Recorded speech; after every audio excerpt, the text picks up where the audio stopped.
Assalamualaikum. Sekarang saya nak tunjuk peti duit yang terkini kita buat untuk iron sedekah.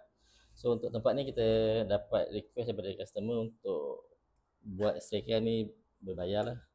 So untuk setting dia kita akan buat RM1 RM9. So cara penggunaan ni mudah saja. Bila kita masuk duit, masa dia akan jalan. Kita tengok ya.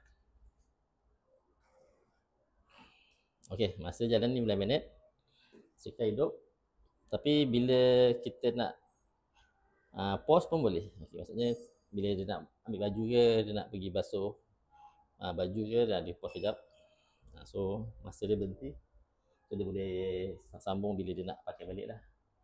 So contoh bila dia dah settle hal dia, dia sambung balik, tekan balik. So dapat balik masa penggunaan. Okay, untuk setting ni memang kita cadangkan bila nak guna untuk agent. So, kalau ada yang berminat untuk pasang peti duit untuk sedekah ataupun barang-barang lain, boleh hubungi kami di